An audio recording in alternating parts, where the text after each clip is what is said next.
Hi hello friends, എല്ലാ കൂട്ടുകാർക്കും നാളത്തെ പ്രൊമോ റിവ്യൂയിലേക്ക് സ്വാഗതം കേട്ടോ.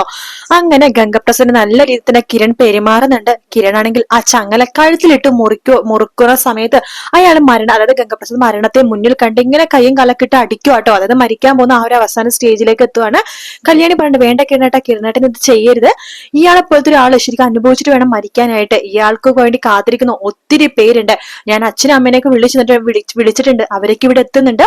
അതിനുശേഷം ഇയാളെ പോലീസുകാർ തന്നെ എന്താ ചെയ്തോളും, എന്തായാലും കേരളത്തിലെ പോലീസുകാരുടെ കയ്യിൽ നിന്ന് ഇയാൾക്ക് രക്ഷപ്പെടാൻ പറ്റുമെന്നില്ല കിരണേട്ട എന്നൊക്കെ പറയണം. അപ്പൊ കിരൺ പറഞ്ഞു ശരി എന്നിവനെ കെട്ടിയിടാമെന്ന് പറഞ്ഞിട്ട് നമ്മുടെ ഗംഗപ്രസാദോടെ കെട്ടിയിടുക കേട്ടോ. അങ്ങനെ അവിടേക്ക് ചന്ദ്രസേനും രൂപയും വരുന്നുണ്ട്. ചന്ദ്രസേനൻ പെട്ടെന്ന് തന്നെ ഗംഗപ്രസാദിന്റെ അടുത്തേക്ക് വരുന്നുണ്ട്. എടാ നീ എന്താടാ എന്നെ അടിച്ചിട്ട് പോയപ്പോ നീ വലിയ ആളാന്ന് നീ വിചാരിച്ചോ? എങ്കിൽ നീ കേട്ടോടാ, നീ എന്നെ അടിച്ചപ്പോഴേ ഞങ്ങൾ അടങ്ങിയിരുന്നതിന്റെ കാരണം വേറൊന്നുമില്ല, ഇങ്ങനത്തെ ഒരു ദിവസം മുന്നിൽ കണ്ടത് കൊണ്ട് തന്നെയാടാ. നീ എന്നെ അടിച്ചിട്ട് പോയല്ലോ, വലിയ ഷോ ഓഫ് കാണിച്ചിട്ട് എന്റെ മോനെ എന്തൊക്കെയോ വെല്ലുവിളിച്ചു. കാർത്തികയുടെ അമ്മേനെ നിനക്ക് ഒരു വിചാരമുണ്ട് നീ വലിയ ആരും ആണെന്ന്, പക്ഷെ നീ ബിഗ് സീറോ ആടാ. നീ ഇത്രയൊക്കെ ഉള്ളോടാ. ശരിക്കും കൈക്കരുത്തുള്ള ഒരു ആണിന്റെ മുമ്പിൽ പെട്ട് കഴിഞ്ഞാൽ നീ ഇങ്ങനെയാണ്. അല്ലെങ്കിൽ നിന്നെ പോലത്തെ ഇത്രയും ചീത്ത മനുഷ്യരൊക്കെ അവസാനം അനുഭവിക്കുന്നത് ഇങ്ങനെയൊക്കെ തന്നെ ആയിരിക്കോടാ. അതുകൊണ്ട് നിനക്ക് എന്റെ വക ഒരു സമ്മാനം എന്ന് പറഞ്ഞിട്ട് ചന്ദ്രസേന മുഖത്തൊരു ഒറ്റ അടി വെച്ച് കൊടുക്കാട്ടോ. ഗംഗപ്രസാദിന്റെ മുഖത്ത് തല ഇങ്ങനെ കറങ്ങി പോകുന്നുണ്ട്. അതിനുശേഷം രൂപ വരുന്നുണ്ട്. എടാ നീ എന്റെ മോനെ കൊല്ലാൻ നോക്കിയല്ലേ? തലനാഴിടക്ക് എന്റെ മോൻ രക്ഷപ്പെട്ടത്. എന്റെ ഭർത്താവിനെ വീട്ടിൽ കയറി വന്നിട്ട് നീ ആക്രമിച്ചു. ആ സമയത്ത് ഞാൻ തോക്കെടുത്തില്ലായിരുന്നെങ്കിൽ നീ എന്റെ ഭർത്താവിനെ ഇല്ലാതാക്കുമായിരുന്നു. കുറെ വർഷങ്ങൾക്ക് ശേഷമാണ് ഞാനും എന്റെ ഭർത്താവ് ഒന്നിച്ചത്. അത് നിന്റെ പോലത്തുള്ള ഒരു ക്രിമിനലിന്റെ കൈകൊണ്ട് മരിക്കാനൊന്നും അല്ലടാ. അതുകൊണ്ട് നിനക്ക് എന്റെ വകയിരിക്കട്ടെ ഒരു സമ്മാനം എന്ന് പറഞ്ഞിട്ട് രൂപയും ഒരു ഒറ്റ അടി വെച്ച് കൊടുക്കുകയാണ്. ഗംഗപ്രസാദ് ആകെ ദേഷ്യം വരട്ടോ. അങ്ങനെ അവിടുത്തെ വേലക്കാരത്തി വരെ നമ്മുടെ ഗംഗപ്രസാദിന്റെ മുഖത്തേക്ക് അടിക്കുന്നുണ്ട്. അങ്ങനെ എല്ലാവരും അടിച്ചടിച്ച് ഗംഗപ്രസാദ് ഒരു മൂലക്ക് കിടക്കുന്ന സമയത്താണ് അവിടേക്ക് എസ് ഐയും ആൾക്കാരൊക്കെ വരുന്നത്.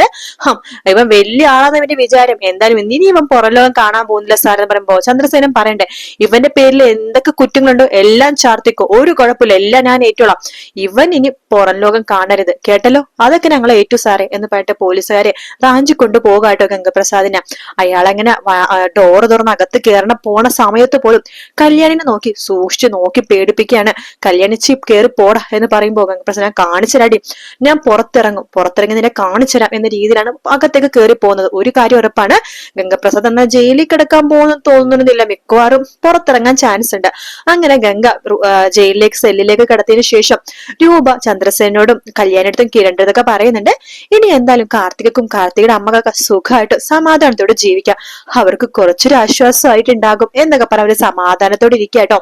പിന്നീട് കണക്കുന്ന ഷാരിനെയാണ്. ഷാരി രാഹുലിനോട് പറയണ്ട്, ഇനി ഒരിക്കലും ആ മനോഹർ എന്ന് പറഞ്ഞ ആള് നമ്മുടെ മകളുടെ ജീവിതത്തിൽ നിന്ന് പോകുമെന്ന് എനിക്ക് തോന്നണില്ല മനുഷ്യ എന്ന് പറയുമ്പോ, അത് എനിക്കും അങ്ങനെ തന്നെയാ തോന്നുന്നത്.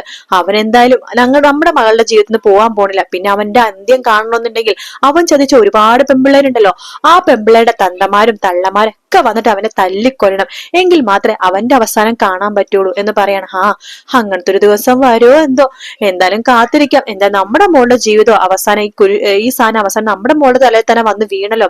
എടി നമ്മുടെ മോളെ കഴിഞ്ഞിട്ട് നിഷാന്ന് പറഞ്ഞ പെണ്ണിനെ കല്യാണം കഴിച്ചു, പക്ഷെ അവൾക്ക് ബോധമുണ്ട്, നമ്മുടെ മോൾക്ക് ബോധമില്ല. അവള് സത്യങ്ങൾ തിരിച്ചപ്പോ അവൻ ഇട്ടേച്ചു പോയി, ഇപ്പൊ സുഖമായിട്ട് ജീവിക്കുന്നു. വേറെ കെട്ടിയില്ലെങ്കിൽ എന്താ, അവൾക്ക് സുഖമായിട്ട് ജീവിക്കുന്നില്ലേ? പക്ഷെ നമ്മുടെ മോൾ അങ്ങനെയാണോ? അവൾക്ക് എല്ലാ കാര്യത്തിലും ബുദ്ധിയുണ്ട്, പക്ഷെ ഈ കാര്യത്തിൽ മാത്രം ബുദ്ധിയില്ല. അതെന്താന്നറിയാവോ മനുഷ്യ?